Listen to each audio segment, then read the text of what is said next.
Les travaux d'une ligne électrique de 25 000 volts entre Val-d'Or et Kitchissakik avancent rondement. Hydro-Québec confirme que l'important chantier sur la 117 est sur le point de débuter. Le déboisement pour l'accueil de la nouvelle ligne va commencer dès cet automne. Les contrats sont sur le point d'être octroyés.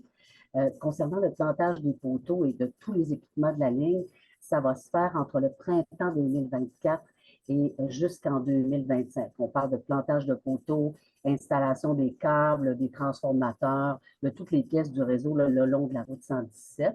Et on anticipe une mise en service de cette nouvelle ligne-là dans le courant de l'année 2025.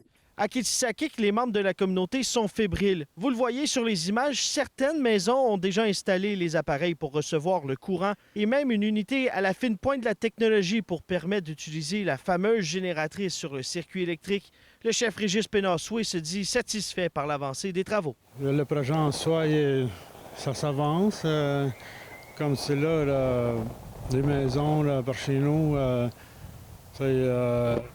il y a des préparations pour accueillir la ligne électrique qui se fait en ce moment.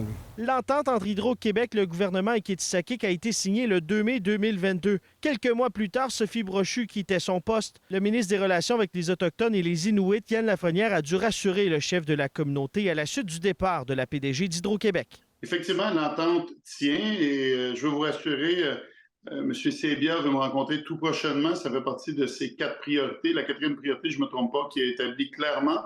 Alors, pour M. Sebia, c'est important. On est dans la continuité pour les relations avec les Premières Nations et les Inuits. Alors, il veut continuer cet engagement-là. Au cours des prochaines semaines, Hydro-Québec va mettre sur pied une ligne d'information téléphonique 24 heures sur 24 pour permettre aux citoyens de Kitchissakik de poser leurs questions. La porte-parole d'Hydro-Québec assure qu'un suivi rigoureux sera effectué. Vincent Tremblay, RNC Nouvelles, à Val-d'Or.